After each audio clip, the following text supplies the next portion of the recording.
His toxic ex literally unplugs his life support just as a global transmigration hits the reset button. System screens flash, dumping humanity into a brutal death game. But his stats are a sick joke. His health is permanently locked at exactly 1 hit point. The world's golden rule? Dying costs 10 years of lifespan. A single scratch means absolute erasure. What the system doesn't realize is it just handed Earth's former #1 gamer the ultimate exploit. He triggers a forbidden mechanic, mutating his class into a complete nightmare.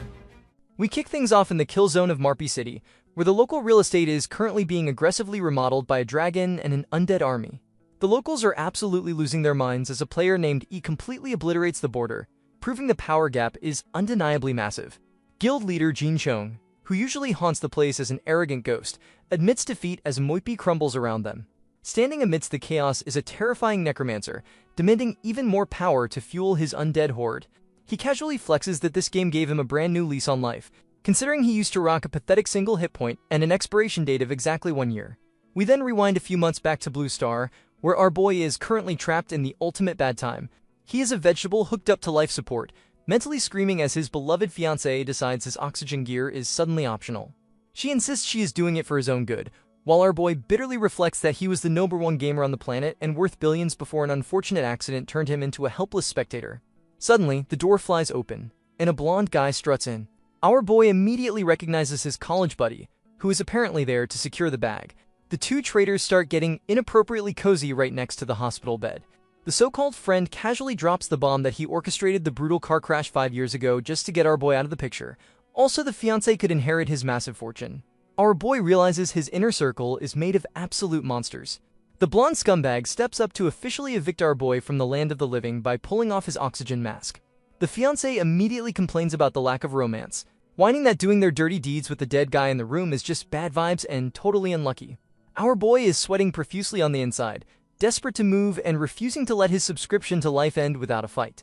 But before he can flatline, a massive door suddenly spawns in the sky. People outside are panicking about a potential alien invasion, but the reality is much wilder. A global announcement declares that Blue Star has just been selected for the All-Worlds game. Everyone is getting a hard reset, starting from zero with a forced transmigration in 30 seconds, and the game manual is beamed directly into their brains. As the information settles, the general public starts checking their brand new status windows. While some are nervous about the genre of this forced reality show, others gleefully point out that the rich elites are about to cry because this game is strictly free to play with zero pay-to-win mechanics. Back in the hospital room of betrayal, the fiancé is already complaining about having to compete with other species. The blonde scumbag is having a total meltdown, realizing his master plan to steal billions is completely ruined since earthly wealth does not transfer over to the new world. Trying to salvage his ego, he mocks our boy, wondering if a dying vegetable can even survive the 30-second countdown, let alone be useful in a magical death game. The countdown hits 0.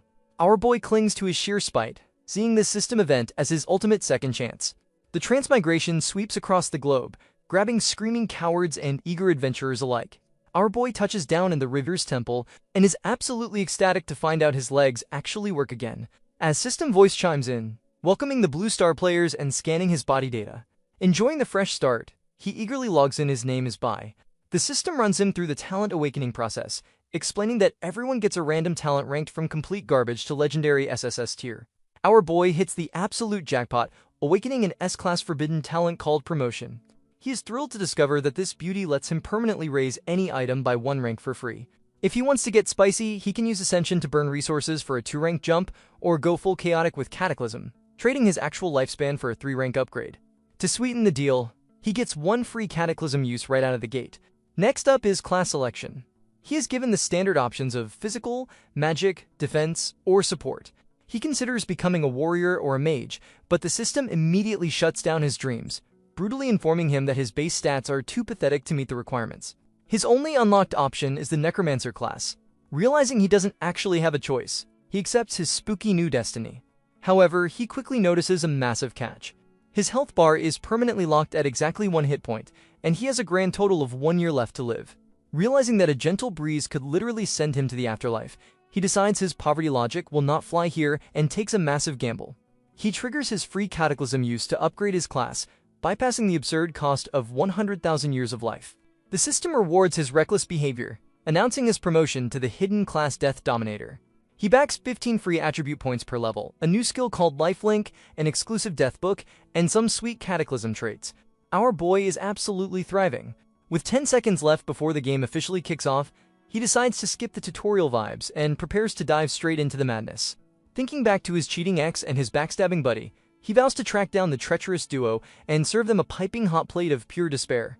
The system wraps up its dramatic countdown and drops the official death rules. Dying costs levels and a decade of lifespan, but thankfully the Novice Village Protection Plan means 0 lifespan penalties for now. The general public handles this forced transmigration terribly. One guy is openly sobbing for a big brother to carry him, while an office drone has a total meltdown about being late for work. The system politely ignores them, welcoming everyone to Novice Village 9527. The local chat instantly floods with players aggressively networking, featuring a loud priest and a beefy mage looking for a party. Plus one guy practically vibrating with joy that his noble fantasy is finally real. Our boy ignores the networking event to check his shiny new stats. His basic skills are a pathetic F-rank skeleton summon and a weak F-rank burn. But then he hits the jackpot.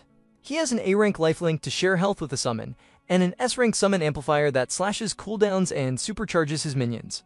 He realizes pairing these means he can bypass his terrifying 1 hit point curse entirely.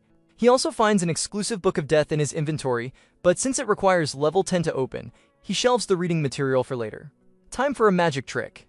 He casts his summon skill, and 2 skeletons pop out instead of 1. The system chimes in to explain his cataclysm trait permanently doubles all his skill effects. A random gamer spots the twin skeletons and instantly tries to party up, bragging about his own A-rank talent. Our boy coldly rejects him for the solo grind. The rejected guy immediately throws a tantrum. Fetting our boy cannot even kill a walking chicken. Our boy leaves the hater behind and heads to the local farming zone, where players are currently getting violently humbled by poultry. The tank complains the chickens peck too hard, while another player officially rage quits. Deciding a level 0 player is absolutely worse than a level 1 chicken. As the frustrated group leaves, their mage spots our boy rolling up with his skeletons and cries tears of pure jealousy over his obvious god-tier talent. Deciding farm animals are beneath him, our boy targets a group of level 2 red-eyed rabbits. Knowing his fragile body would shatter if a rabbit sneezed on him, he commands his skeletons to handle the eviction process. He kicks back while his bony squad hacks the rabbits into digital confetti, feeding him sweet bonus experience. Thrilled that his lifelink is pulling his health with multiple skeletons flawlessly, he caps his active squad at 4 to avoid drawing too much attention. But another party spots his leisurely stroll of death anyway. They are absolutely flabbergasted by his comfortable grind and correctly guess he is already topping the village leaderboards. The hustle pays off. Our boy hits level 1. Staring at his permanent curse of 1 year to live, he knows exactly where to dump his fresh stats. Since summons scale with spirit, he drops 11 points there and tosses 4 into agility because extra speed might just save his extremely fragile life. Riding the level up high, he remembers his promotion talent works on items and wonders if it works on skills. It absolutely does. His basic summon and burn skills get bumped to E rank. Even better, his A rank lifelink skyrockets into an S rank passive called Life Share, tethering his health to all his minions automatically. His summon amplifier evolves into the SS rank Deathmaster, giving him a massive 75% cooldown reduction and doubling his summon stats. Our boy realizes his health bar is essentially sitting at 9,000 hit points. With his army cap raised to 20, he completely tramshes his low-profile strategy. He hits his exclusive gear with the promotion beam next. The Book of Death transforms into the Death Codex, granting him a measly 15 extra spell power. Mildly offended by the weak buff, he shrugs it off until level 10. Time for the real grind. He marches into a zone swarming with level 3 demon cats. Laughing like a true villain, he unleashes a full squad of 20 skeletons. Thanks to his ridiculous cooldown reductions, popping a new skeleton out of the dirt takes exactly 2 seconds. The Bony Legion steamrolls the cats, and the intoxicating leveling speed quickly pushes him to level 2. Half an hour later, our boy struts up to the Mist Forest portal. The system throws up a dire warning that this first dungeon is packed with danger, and asks if he really wants to go in alone. Our boy simply points to the massive, heavily armed squad of 20 skeletons standing right behind him. The system accepts the sheer audacity, and without skipping a single beat, our boy locks in hell mode. Inside the dungeon, the system officially welcomes him to Mist Forest on hell mode. The fog is so absurdly thick it is like walking through bat soup. Refusing to stumble around blindly, our boy orders his skeleton crew to march ahead and clear the path. He stays comfortably in the back, inflating his own ego and feeling grateful he can control his summons within 100-meter radius. Otherwise, his entire army would immediately get lost in the mist. Suddenly, A massive elite mist tree ant, easily twice the size of his skeletons, crushes through the fog. The angry tree attacks, effortlessly snapping off one of the skeleton's arms. Our boy is mildly impressed by the heavy hit, but he knows a single tree cannot survive an entire logging company of undead minions. He orders the swarm to attack, and they quickly hack the level 8 elite to splinters. He notes that Hell Mode bumps the dungeon up by 3 levels and turns everything into elites, making it an absolute goldmine for experience points. While he is doing mental math, a level 8 elite mystery python tries to jump him from behind. The system warns that this giant snake specializes in biting and restraining. Our boy narrowly dodges the ambush, highly offended by the sneak attack. Promising to roast the overgrown noodle alive, he lobs his Soulfire spell while his skeletons dogpile the snake, officially turning it into a past tense. The snake drops a black iron python belt. Staring at the leather armor, our boy has a harsh realization. Even though his spirit stat is 3 times higher than a normal necromancer, his personal spell damage is completely pathetic compared to his bony boys. He pockets the belt anyway, deciding that even if he cannot wear it, it will look great on the marketplace. With capitalism in mind, he orders the boys to march onward. Our boy spends the next stretch of the dungeon, massacring his way to level 5. He scoops up a pile of stat points and a mountain of mediocre loot, including a wooden wand, a fang dagger, and a couple of skill books for entangling and strangling. Since none of it fits his build, he plans to hit them with his promotion talent later and sell them to the highest bidder. Checking his own stats, he notes his spirit is well over 100 and his mana pool is massive, but his health is still stubbornly locked at exactly 1 hit point and his lifespan is tragically still under a year. Looking at his pathetic new wooden wand, he realizes he needs some actual firepower. Right on cue, his exclusive Death Codex hits level 5. The Grimoire blesses him with a massive stat boost, including 75 extra spell power and a passive buff that doubles damage against undead creatures for both him and his summons. He is thrilled by the massive power spike, even if he ironically notes there probably are not any undead monsters hanging around a damp forest. Feeling absolutely stacked, he announces it is time to clock in for the boss fight. He steps into the clearing and comes face to face with the Mist Python King, a silver rank boss boasting an absurd 88,000 hit points and 2 level 8 bodyguards. Our boy is momentarily intimidated by the massive health bar, but decides to test the waters anyway. He sends the skeletons charging in. They easily push back the 2 bodyguards, but the boss instantly one-shots one of his skeletons. Our boy is absolutely shocked by the sheer attack power, but he refuses to panic. He confidently declares that no amount of attack damage can beat his signature strategy of endlessly throwing bodies at a problem. The skeletons successfully shred the 2 guards, leaving only the king. Our boy orders the entire squad to focus on the boss and tosses a fire blast into the mix, fully aware his personal damage is purely aesthetic at this point. The boss proves to be an absolute menace, chomping on skeletons and tossing them around like cheap paper towels. Realizing it is losing the war of attrition, the giant snake gets smart. It triggers its ultimate and charges straight past the army, aiming directly for the squishy necromancer. The boss lands a devastating hit, but our boy does not even flinch. He just grins, mocking the snake for thinking it could actually hurt him. Thanks to his life share passive, his effective health pool is sitting comfortably over 100,000. He blasts the snake point blank with blue fire while his minions swarm its blind spots, completely overwhelming the king until it finally drops dead. He instantly absorbs a massive 14,000 experience points. Punching the air in pure victory, he listens as the system blasts a server-wide announcement. He is officially the first player in the novice village to solo a boss, and the first to solo a silver rank boss, walking away with a heavy bag of gold coins and soul stones. Meanwhile, the system blasts a server-wide announcement to the entire village, basically telling everyone to stop being bad at the game and be more like him. The general public is absolutely losing their minds. One guy struggling to murder a basic chicken complains the game is completely unbalanced, while a former corporate wage slave realizes he is still just cannon fodder in his next life. Others do the math, guessing our boy must be hiding an SS rank talent to pull off a stunt like that. Cut to a slightly more competent party. A girl named Fujiya realizes that soloing a boss triggers server-wide cloud. She casually mentions she would have let her teammate, Maple Leaf, solo their last boss if she had known. Maple Leaf quickly shuts that down, admitting that even with his S-rank talent, he is no match for a silver boss right now. He bets our boy is rocking an SS rank. Hearing this, their elf teammate is completely floored. The party's warrior suggests recruiting the mysterious legend, and Fujiya confidently agrees to send an invite, flexing that no man has ever turned her down. Back in the forest, our boy's inbox is suddenly flooded with a tsunami of friend requests. Having zero time for fans, he aggressively hits reject on all of them. He then checks out his new loot. He realizes the basic soul stones are literal lifesavers, offering a flat 30 days of extra lifespan each. Refusing to settle for basic, he uses his free promotion talent to upgrade one into an intermediate soul stone. The upgraded rock now grants a whopping 120 days of life.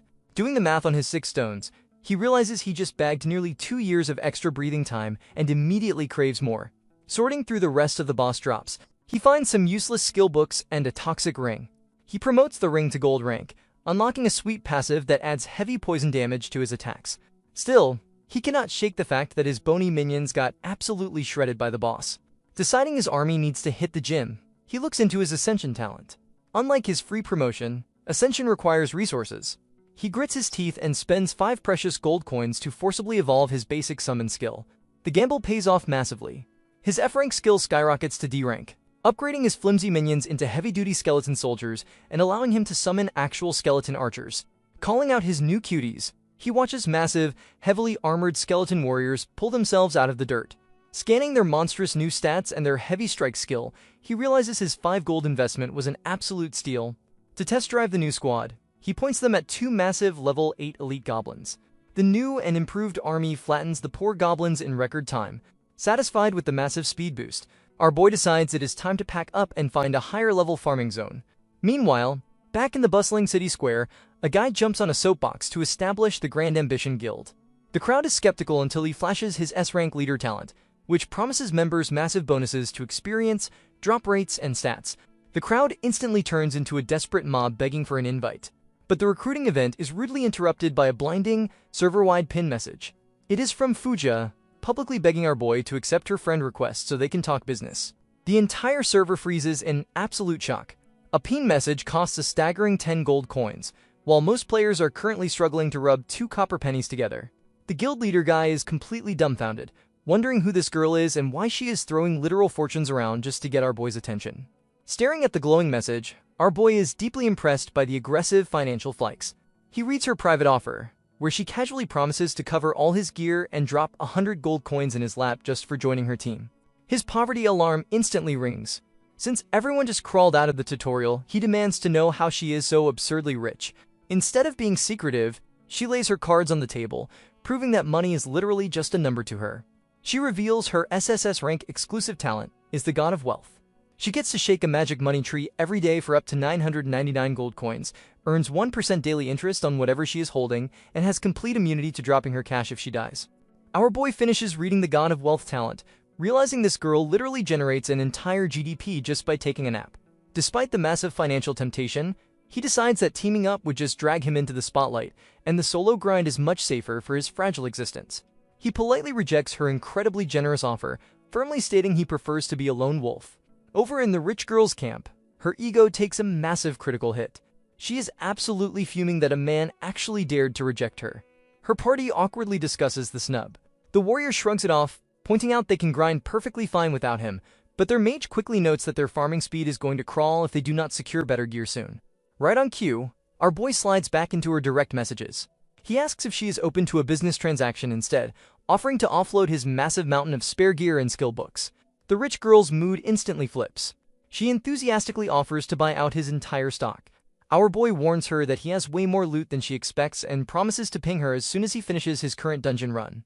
Thrilled, she orders her teammate Maple Leaf to clear out his inventory to make room for the incoming arsenal. Maple Leaf is completely hyped, knowing the new gear will make their farming speed skyrocket. Just then, a level 5 bronze rank wild boar leader crashes their networking event. The warrior asks if Maple Leaf can solo the massive pig, noting the guy spent 20 years training as a literal dueling machine.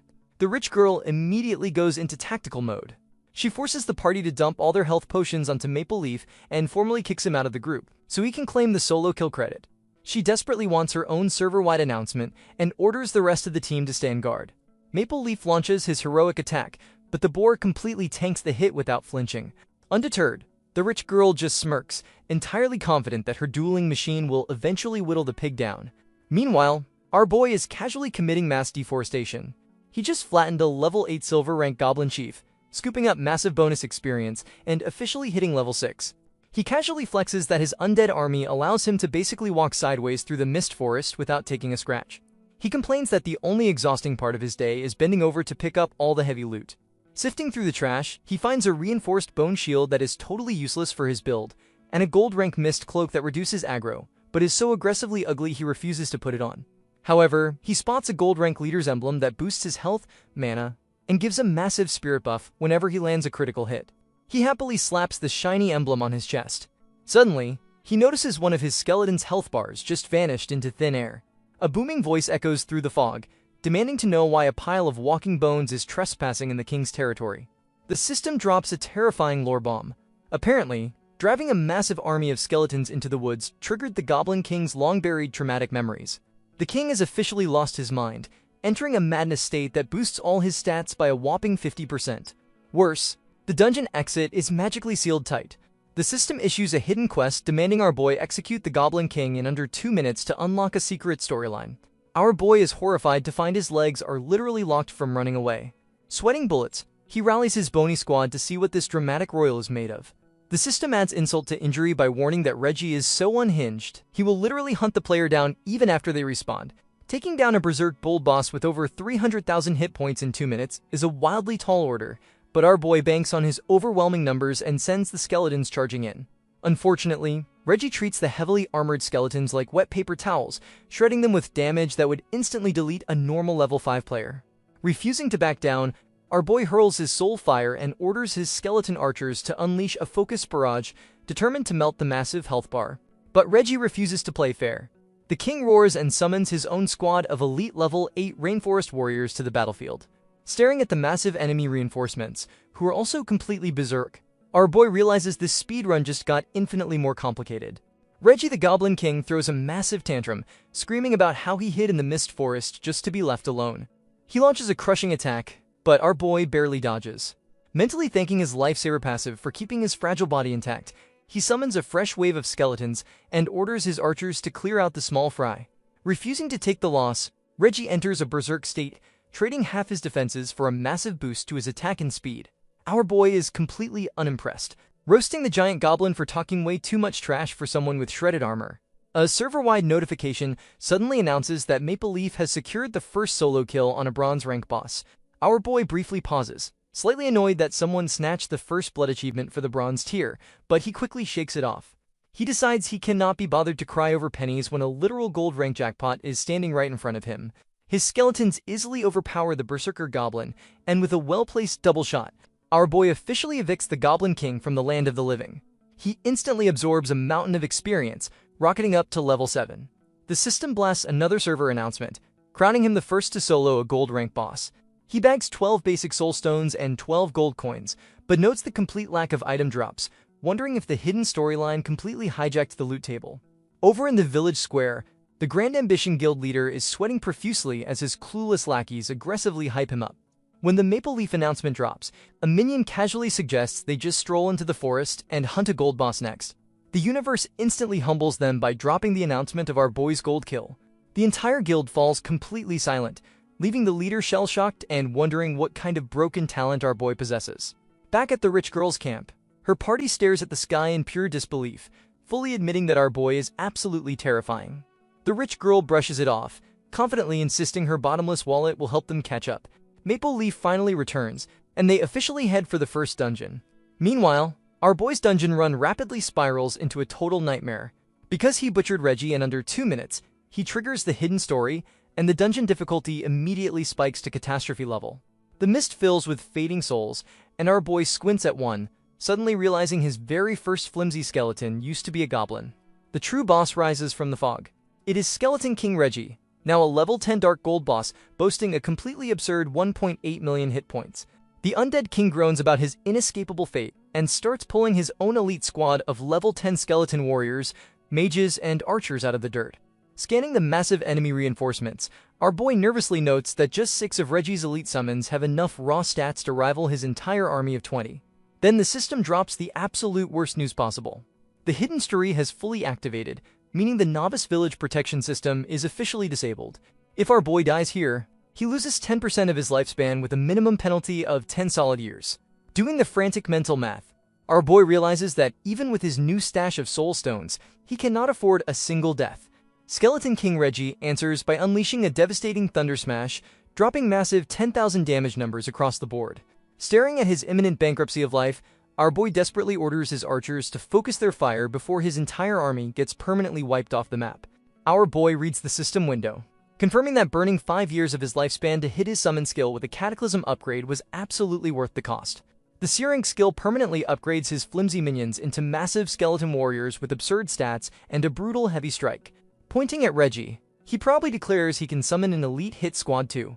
He unleashes the massive warriors, and they hit the boss like a freight train, dropping massive 5-digit damage numbers with every swing. Reggie throws a purple tantrum, declaring himself the true Skeleton King and instantly triggering his own berserk state. Just like the Goblin version, he trades half his defenses for attack speed. Our boy laughs at the tactical blunder, roasting the boss for lowering his own armor while getting jumped by an entire army. Once Reggie's health drops to 5%, our boy orders his archers to focus their fire, and the boss officially crumbles into a pile of expensive digital dust. The system absolutely explodes. Our boy absorbs a mountain of experience, rocketing to level 8. The server crowns him the first to solo a dark gold boss, burying him under 40 basic soul stones and 60 gold coins. He is ecstatic. Noting the stones easily refund the 13 years of lifespan, he burns with plenty of extra breathing room to spare. Then the dungeon clear announcements start rapid firing. He bags the standard clear, followed immediately by the hell mode clear. Meanwhile, outside the dungeon, the Grand Ambition guild leader is aggressively networking. He spots the rich girl's heavily geared party and arrogantly challenges her to a bet over the first dungeon clear, promising his talent and her money are a match made in heaven.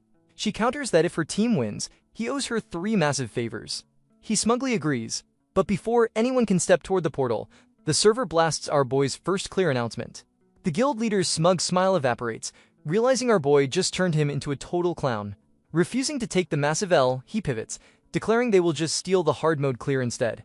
The system immediately interrupts him, announcing our boy's hell mode clear, then his dark gold boss kill, and finally drops the absolute nuke, a regional blue tier announcement for soloing a catastrophe-level dungeon.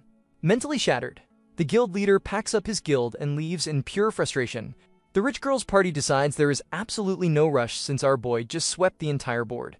In another village, a random player currently getting thrashed by the regular Goblin King screams in pure frustration, wondering what kind of broken talent our boy is hiding. Over in Village 9526, our boy's toxic ex-fiancé and the backstabbing blonde guy are reading the same announcements. The blonde scumbag panics, recognizing our boy's old gaming handle, and swears he personally pulled the oxygen plug. He desperately tries to convince himself it is a coincidence, but his toxic brain immediately plots that if it is their victim, the ex-fiancé should just use her feminine charms to seduce him all over again. The ex smirks, fully confident her manipulative charm will work on anyone. Back in the dungeon, our boy checks his catastrophe rewards, an S-rank skill book, and his first piece of epic gear. The skill, Death Drain and Feedback, lets him suck death energy from corpses like a morbid juice box to restore health and mana, or buff his summons. Realizing he just solved his mana problems forever, he promotes the skill to SS rank for free and immediately drains Reggie's corpse. Since the boss was already an undead battery, he hits his maximum energy capacity instantly. Finally, he checks his epic chest piece, the Whispers of the Dead Rope. It promises to automatically scale with his level, but it is currently unappraised.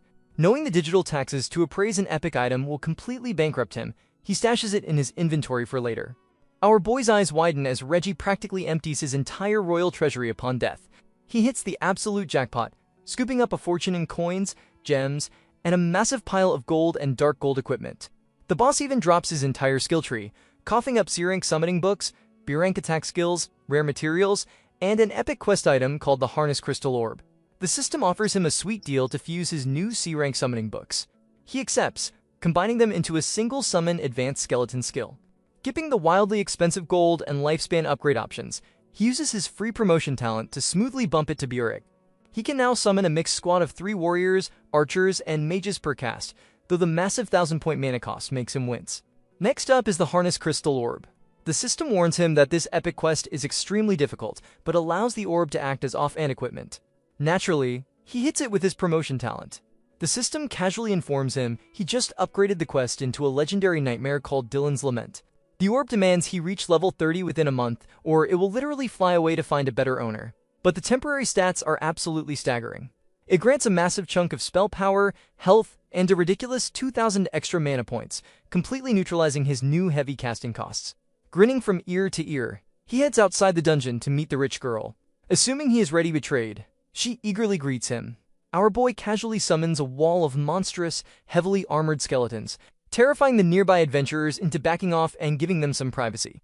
The rich girl's party is completely intimidated, convinced his talent must be SSS rank. He asks if her wallet is thick enough to handle his inventory, and starts dumping the mountain of gear and skill books on the ground. The party nearly passes out from the sheer quality of the dark gold drops. The rich girl admits defeat, confessing her poverty logic does not fly with this much high tier loot, and she doesn't have enough liquid gold to buy it all right now. Our boy waves it off, offering to hand over the gear by a binding system contract so she can pay the rest tomorrow. She loves his straightforward business style.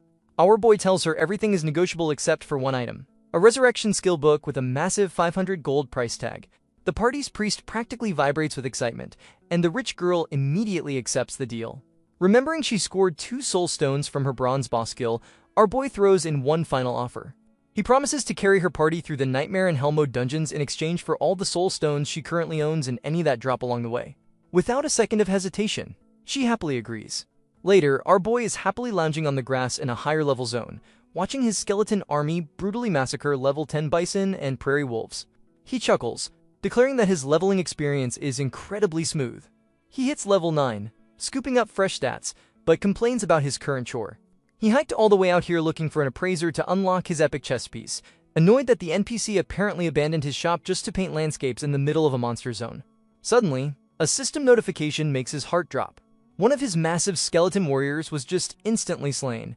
His Cataclysm trait immediately revives the warrior in his summon space, but puts the skill on a brutal 60-minute cooldown. Our boy completely panics. His skeleton warriors boast nearly 150,000 hit points, yet something just effortlessly one-shot it. Our boy frantically scans the area to see what just violently deleted his massive skeleton warrior. A voice suddenly chimes in from behind, praising his pile of bones. Our boy spins around, locking eyes with the novice village appraiser and painter, Wan Jin. Seeing the NPC's health bar is entirely made of terrifying question marks, he realizes the old man's speed is absolutely monstrous. The appraiser heavily sighs, complaining that our boy's undead army completely ruined his sketching vibe and demands compensation. Our boy offers a bag of coins. The appraiser scoffs, asking if he looks like he needs money, but still quickly snatches the bag.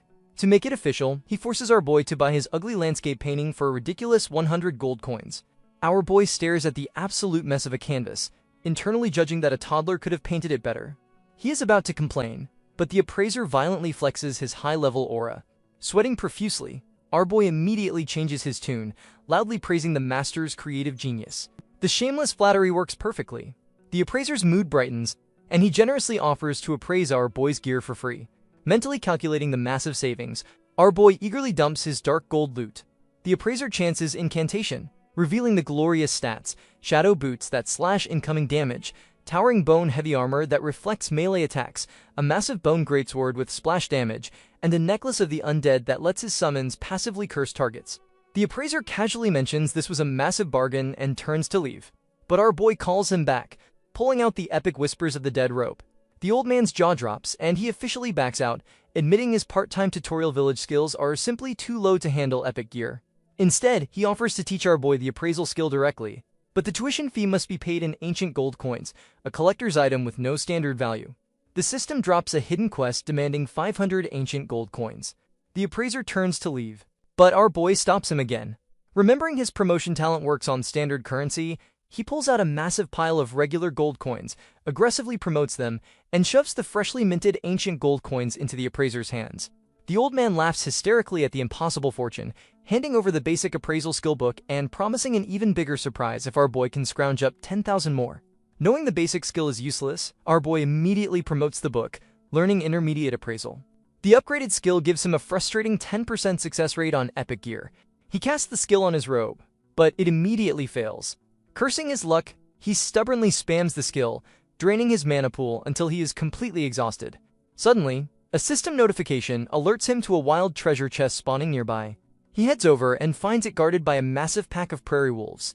He casually summons a few skeletons to clear the area. The pack leader howls, summoning 2 elite wolves and a swarm of reinforcements. Our boy just laughs at their attempt to outnumber him. He snaps his fingers and unloads his entire advanced skeleton army, absolutely flattening the wolf pack before his casting animations even finish. He strolls over the corpses, noting he just effortlessly butchered a silver rank prairie wolf king. He scoops up the loot, and the massive experience boost officially pushes him to level 10. The system hits him with another massive announcement, crowning him the first player in the entire Blue Star region to reach level 10 and awarding him the Far Ahead title. With the wolves dead, he turns his attention to the shiny treasure chest. Wondering if his ridiculous talent works on literally everything, he points his finger at the box and triggers his promotion skill.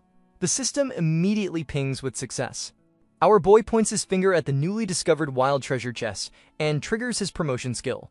The system pings with success, confirming the wild chest is now gold rank. He pops the lid and scoops up a gold rank staff and a gold rank treasure map.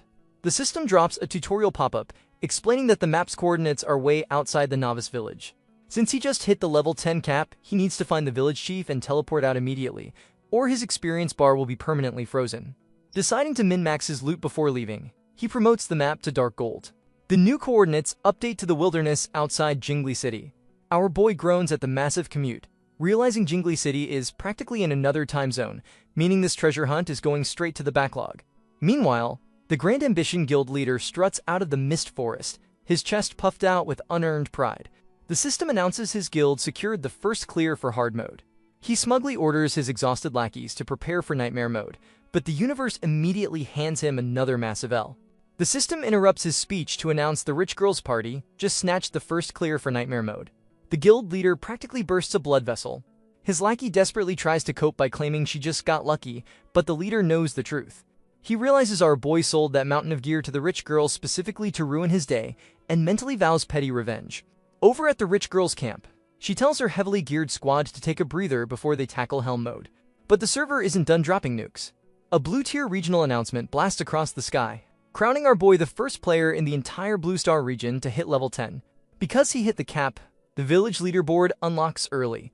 The server collectively stares at the rankings, seeing our boy sitting comfortably at the top while the rest of the tryhards, including the rich girl and the furious guild leader, are still stuck around level 5. Staring at the massive level gap, the guild leader completely loses his mind and starts screaming for the village chief to let him leave.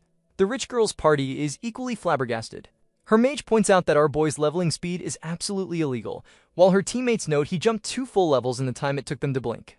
The rich girl decides it is time to solidify their business relationship. She tracks him down and happily hands over 10 basic soul stones from their nightmare clear. Our boy verifies the system trade contract is officially fulfilled. She flirts a little, promising to always offer the best prices, and he casually tells her to hit him up once she finally escapes the tutorial zone. She walks away, practically patting herself on the back for successfully networking with the literal god. Our boy finally locates the village chief's house. The elderly NPC is genuinely shocked that a player hit the level 10 cap so ridiculously fast. The chief points to a glowing teleportation circle on the floor, explaining that the novice village officially filters into EC City. It is one of the Shinhwa Empire's 10 Tier 1 main cities and an absolute economic powerhouse. Our boy steps onto the glowing circle, politely thanking the chief. The old man just sighs dramatically, muttering ominous foreshadowing about the chaotic era and wondering how many will survive the coming bloodbath. Back in Village 9526, the toxic exes are still obsessing over the leaderboard. The backstabbing blonde snake stares at the name by, paranoid that the vegetable he murdered is somehow thriving. The cheating ex-fiancée just smirks, tossing her hair and declaring that it doesn't matter who it is. She is completely delusional, insisting that with her feminine charm, she can easily trap him and steal his power all over again. The blonde snake laughs, totally agreeing with her toxic master plan. Our boy touches down in EC City, immediately complaining that the game didn't even give him a welcome gift for leaving the tutorial. But his mood instantly skyrockets when he notices his exclusive Death Codex has finally hit level 10. The Grimoire blesses him with a massive 300 spell power, 100 bonus points to all stats, and doubles all damage against undead. But the real prize is the new Soul Drain effect. Any monster he kills will now take twice as long to respawn, and any player he murders will suffer double the standard death penalties, including losing double their lifespan. The Grimoire also unlocks his hidden class's exclusive skill. The system beams the knowledge directly into his brain, hitting him with a massive headache and the terrifying sensation of being on the absolute brink of death. He officially learns Death Gaze, an SSS-level active skill that is completely broken. Just by looking at a target, he inflicts massive true damage per second, permanent fear, and instantly strips 20% of their stats if their life level is lower than his. Even worse, if he kills a player with it, they revive in absolute agony with their stats gutted by 40% for 12 hours.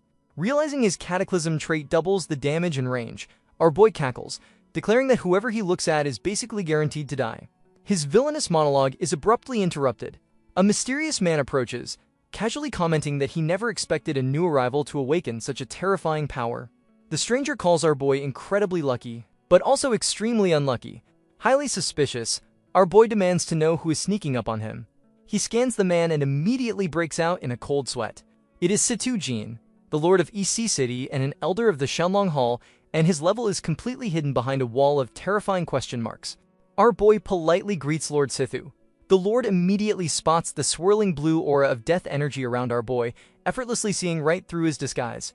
He notes that the Dominator profession is an anomaly that shouldn't even exist in the Divine Forbidden Land. Dropping a cryptic warning, Lord Sithu explains that our boy's path will be significantly harder than other Dominators, practically functioning as a curse. Framing the encounter as a trial, he promises to share some insider lore about the Death Dominator class if our boy can survive a little test. A system window suddenly pops up, handing our boy the Forgotten One's medal, and officially locking him into an epic quest called Situ Jin's Trial. The objective is to clear the Land of Forgetting and hit 100% exploration with 0 penalties for failure. Our boy is thrilled to bag a free epic quest, but his excitement flatlines when a ruthless 5-minute teleportation countdown starts ticking. Panicking that he didn't even get a single second to socket his new gems or prepare, he frantically shouts into the void, demanding someone point him toward the teleport array. The system ignores his panic and abruptly drops him straight into the Land of Forgetting, starting a 72-hour timer. Feeling incredibly unsafe in the spooky new zone, our boy immediately summons his bony boys for emotional and physical support. He checks out his newly upgraded skeleton majors, noting their massive stats and shiny new fireball skill, happily flexing that his army's firepower just spiked exponentially. The celebration is cut short by a massive commotion. A colossal horde of level 20 skeleton mobs swarms the area. Unfazed by the numbers, our boy orders a full army charge. His beefed-up skeletons effortlessly crush the weak mobs, but our boy immediately complains about the terrible exchange rate, noting these level 20 mobs give even less experience than a level 10 bison. Thankfully, there are plenty of them to farm. Deciding to test his shiny new toys, he unleashes Death Gaze. The broken skill instantly evaporates a massive chunk of the horde. He kicks a leftover bone, highly satisfied with the one-hit obliteration. Figuring he should top off his mana, he tries to harvest souls from the massive pile of bones, but his spell barely pulls a microscopic fraction of a single soul. Completely confused by the stingy drop rate, he is interrupted by a ghostly figure named Roth. The system tags Roth as a special elite spirit who is entirely immune to physical damage, and the encounter bumps the zone's exploration up to 10%. Roth explains that the souls here yield nothing because everyone in the Land of Forgetting was cursed in life, binding their souls to the dirt forever. Our boy asks how to break the curse. Roth points a ghostly finger at a glowing, aggressively terrifying green coffin. Our boy stares at the spooky box, noting that even his mindless skeleton minions look a little rattled by it. The system identifies it as the Soul Lock Coffin, boasting million-point shield. Destroying it grants exploration points, but comes with a massive warning that it will release a terrifying existence. Roth frantically urges him to smash it. Deciding to see just how terrifying this existence actually is, our boy orders his skeletons to break out the heavy machinery. They hack the coffin to pieces, triggering a massive fire blast as the boss officially wakes up. It is Nail, a level 20 Dark Gold boss, currently stuck as a half-frost lich because his undead transformation was rudely interrupted. Roth immediately cowers behind our boy. Furious that his extreme makeover was ruined, Nail glares at our boy, declaring he will absorb his dense death energy to finish the transformation. Our boy just scoffs at the sheer audacity, asking who gave the half-baked lich that kind of confidence, and orders his skeleton squad to attack. Nail is absolutely flabbergasted by the sheer volume of high-tier skeletons swarming him. Throwing up a shield to block the relentless beating, he demands to know who our boy is to command such a powerful undead legion. Refusing to be outsummoned, the boss calls forth his own gold-level abominations. Our boy immediately gags, aggressively complaining about the abomination smelling like a dumpster fire, and decides he wants this fight over immediately. He locks eyes with Nail and unleashes Death Gaze. The system triggers the skill's absolute worst penalty. Because our boy's life level is fundamentally higher than the boss's, Nail's stats are instantly and permanently gutted by 40%. Our boy smirks, realizing his Death Dominator class gave him a massive hidden life level buff. Stripped of his power, the boss dramatically falls to his knees in pure disbelief. Our boy orders his squad to wipe the stinking pest out. Nail screams that he cannot be forgotten, but the skeletons quickly turn him into a very quiet and very dead memory. The system drops the post-battle loot summary, and it is a massive payday.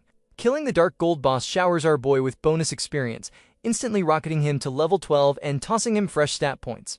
He is highly satisfied with the rapid growth, but slightly underwhelmed by the boss's actual loot. He picks up a dark gold item called a Cursed Crown Fragment, reading the fine print that warns he needs to collect 7 of these to form a crown that will constantly erode the wearer with lethal death energy. Despite the massive red flags, his gamer brain figures that combining 7 dark gold pieces will definitely forge an epic great item, so he happily pockets the cursed trash. Road, the ghostly guide, floats over and practically vibrates with excitement that our boy actually freed Nail. He eagerly points toward the next target, urging him to keep the murder train rolling. Our boy immediately pumps the brakes, refusing to fight another high-level boss if it is going to be a sweaty struggle. Sensing his hesitation, the ghost immediately resorts to bribery, pulling out a C-rank corpse explosion skillbook. Our boy is mildly offended the ghost was holding out on him, but accepts the shiny bribe anyway, never settling for basic. He hits the skillbook with his promotion talent, effortlessly upgrading it to a B-rank advanced corpse explosion. He immediately tests his new toy on a nearby monster corpse. The 2 ghostly tagalongs aggressively flatter him, calling him invincible and the strongest man alive. Our boy refuses to buy into the sweet talk, but he is secretly thrilled that his new area of effect skill will make his farming speed completely skyrocket. Fast forward through 1 hour of explosive grinding. Our boy blows up the 7th boss, Walter, and scoops up the final crown fragment. The ghost suddenly panics, begging him not to craft the hateful, corrupt item unless he wants to turn into a mindless walking corpse. Our boy completely ignores the warning. The 7 fragments fuse together in his inventory, magically forming the legendary Cursed Crown and bumping the zone's exploration to 50%. The ghost screams that our boy is actively being eroded by pure death energy, but our boy just smirks. The system confirms the crown is leaking lethal energy, but his trusty Death Drain backpack passively absorbs the excess overflow without giving him a single scratch. Suddenly, the ground violently shakes. The ghosts panic, realizing the restored crown just woke up the true nightmare of the zone. The dark aura has summoned Franklin, the frost lich sleeping beneath the land of forgetting. Roth's memories come flooding back, and he remembers he used to be the mayor of Sunset Town before Franklin cursed them all. The ghostly mayor begs our boy to kill the beast, offering a unique hidden quest and blessing him with a massive 20% boost to his spirit stat. Our boy accepts the buff, promising to do his absolute best against the terrifying threat. The true boss officially clocks in. Franklin is a level 20 epic rank Frost Lich, and even though the system notes he is severely injured, he still boasts an absolutely absurd 15 million hit points. The Lich glares at our boy, immediately sensing the restored cursed crown, arrogantly demanding his property back.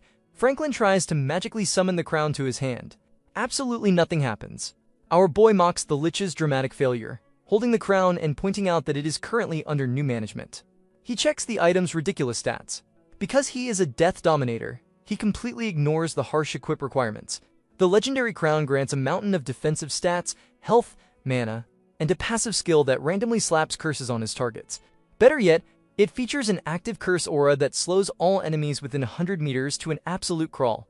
He probably slaps the cursed jewelry onto his head and snarkily asks the Lich how it looks on him. Franklin throws a massive undead tantrum, summoning his own army of elite shadow minions to swarm our boy. Unimpressed, our boy calls out his own heavily armored skeleton squad, eager to see whose posse hits harder.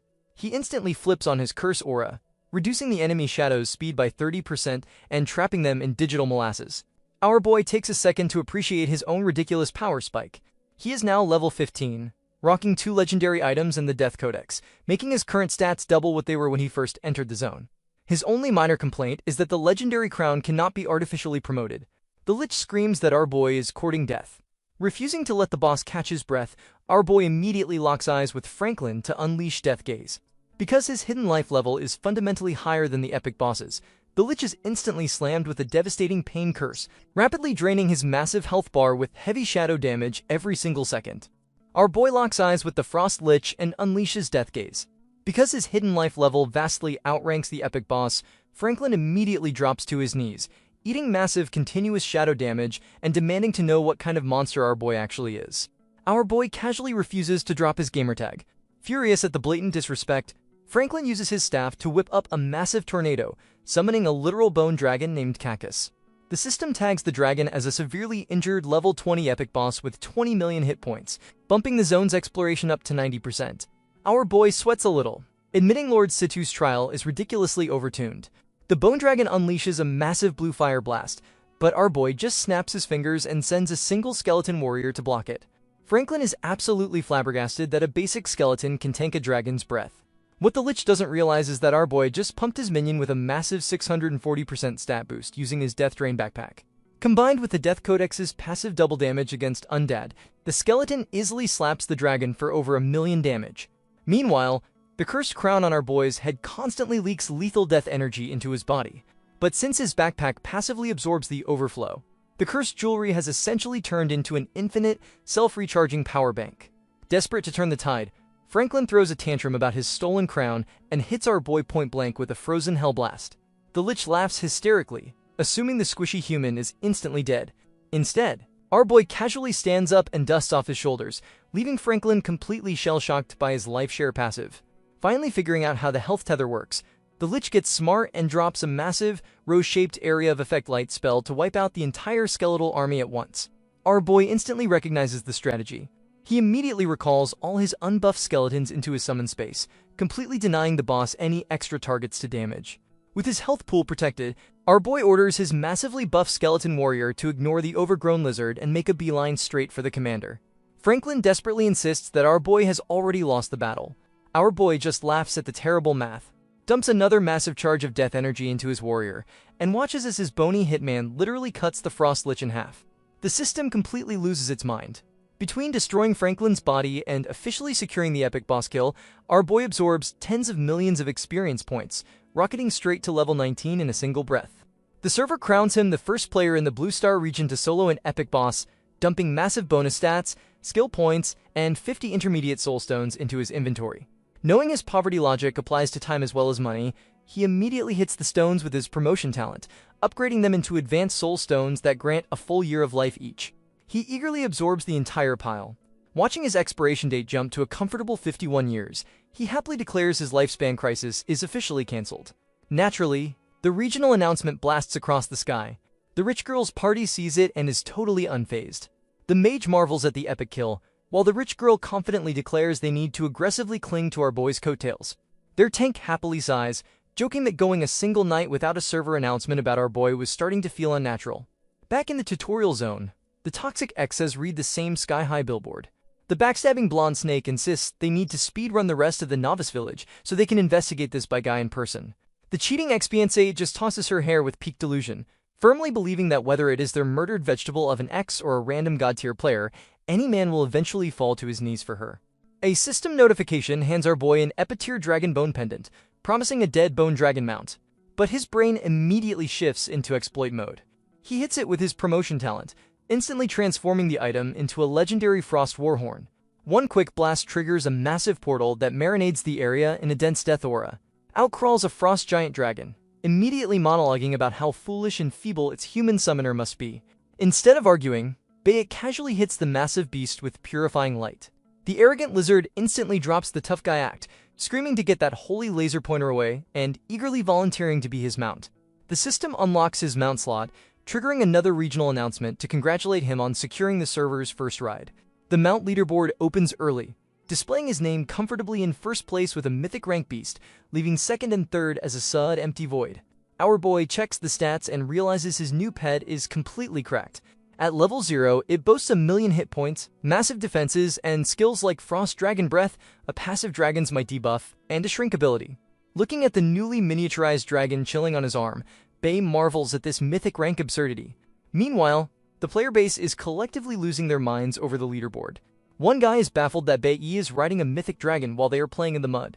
Another player copes by bragging about bullying his real-life billionaire boss who is only level 3. The chat shares a hearty laugh, finding deep spiritual healing in the fact that real-world money means nothing in this brutal game. Back with our boy, the spirit of Sunset Town interrupts to point out the Lich's soul casket. They locate the epic artifact, a 1,000,000 durability box serving as the Lich's ultimate life insurance. The spirit asks to handle the execution personally. The Lich's voice echoes from inside, arrogantly mocking the ghost, but the spirit answers by violently smashing the casket and shutting him up forever. Crying tears of gratitude for saving the town, the spirit finally fades away. The system absolutely explodes. Our boy absorbs a massive wave of experience, instantly hitting level 20 and boosting his stats. He clears the hidden quest, claiming millions in experience, gold, attribute gens, and 1,000-year ice crystals. Having finished the City Lord's trial, he is instructed to return to EC City. Stepping out of the EC City portal, Bane notices the completely empty streets, proving not a single player has hit level 10 yet. His pocket dragon suggests a test drive, instantly returning to its massive original size. Our boy hops on and takes to the skies, sending local NPCs into a panic as a giant reptile skirts over their rooftops. The city lord watches the grand entrance, commending our boy for exceeding expectations. Bai lands to formally greet him, but the lord immediately cuts him off, demanding he shrink the beast before it wrecks his property. Sitting at a table together, the lord drops some heavy lore. He explains that game classes range from common all the way to exclusive hidden, with our boy's Death Dominator sitting at the very pinnacle. The lord is totally baffled, noting the earliest breakthrough to this tier shouldn't happen until level 29. Bai just smiles silently, keeping his promotion cheat code a tightly guarded secret, but the lord warns him that advancing this class further requires a catastrophic amount of death. He reveals the Divine Forbidden Land is about to erupt into war, and the Shenlong Hall expects our boy to conquer enemy lands for humanity. Since borders are still closed, the lord hands him a picture of a contact named Tuwai John, who holds a special border crossing treasure. A system prompt suddenly forces Bai into a binding contract with the Shenlong Hall to advance his class in foreign nations, or else face being hunted. The lord advises him to join the hall at his third advancement, then hands over a parting gift, EC Order 007. Staring at the extremely rare token, our boy is absolutely thrilled to realize he now owns prime real estate in a Tier 1 city. The city lord advises our boy to officially join the Shenlong Hall once he hits his third class advancement. As a parting gift, he hands over a shiny new token. The system chimes in, revealing it is EC Order 007, a personally crafted, extremely rare item that grants him full ownership of Courtyard 007. Our boy's jaw drops. He just went from having a single hit point to owning prime real estate in a Tier 1 city. The lord casually mentions that with this token, he can pretty much do whatever he pleases in EC City. Our boy's eyes instantly light up as he asks if whatever he pleases includes murdering his toxic ex-girlfriend and the traitor who stabbed him in the back. The lord is left completely speechless. Our boy hops onto his dragon for a scenic flight over his new hometown. He marvels at the sheer scale of the place, noting it easily rivals the Empire's capital. He lands outside a massive, luxurious palace, but two guards immediately block his path, sternly declaring it private property. Our boy just smirks and flashes his 007 badge. The guards nearly swallow their own tongues in shock, instantly bowing and welcoming Lord Bai inside. Stepping into his massive new mansion, our boy is absolutely stunned by the city lord's generosity. The system asks him to name the property, and he humbly goes with Bai Manor, officially locking it in as his new teleport and respawn point. He flops onto a plush sofa, deciding there is no need to renovate when he can just unpack his bags and relax. He uses his downtime to spend 1,000 soul points on a brand new SSS rank skill book. He learns Phantom Transit, a beautifully broken ability that lets him instantly teleport using the Realm of Death as a springboard.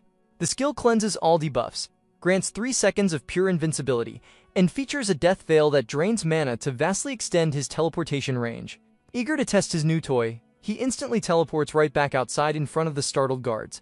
He links the teleportation to his summon space, realizing he can now drop a customized undead army exactly wherever he wants.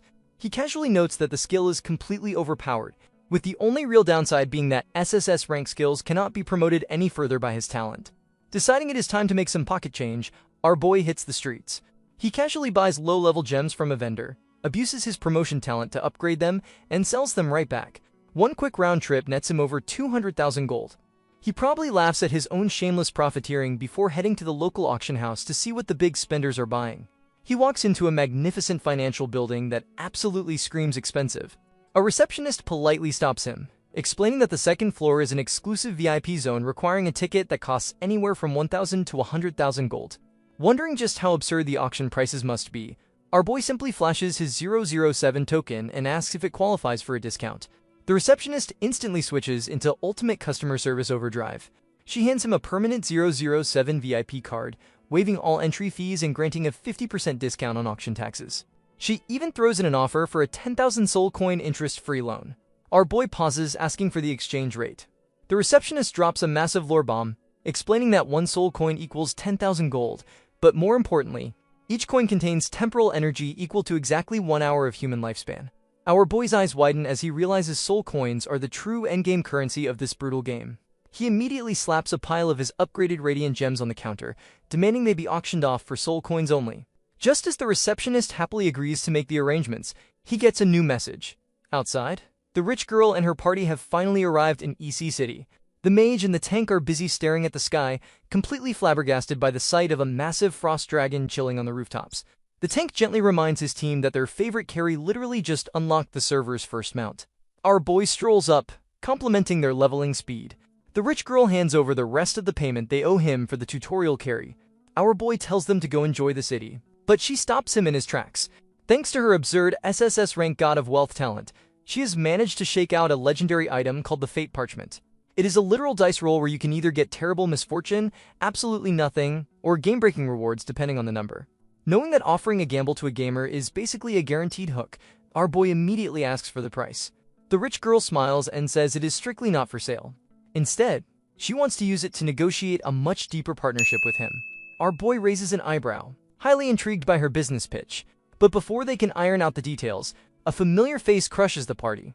The guild leader arrives on the scene, absolutely stunned that our boy and the rich girl managed to beat his entire guild to the city. Thanks for sticking around until the end. If you enjoyed this recap, drop a like and let me know your favorite moment in the comments. I'll see you in the next video for more madness. Peace.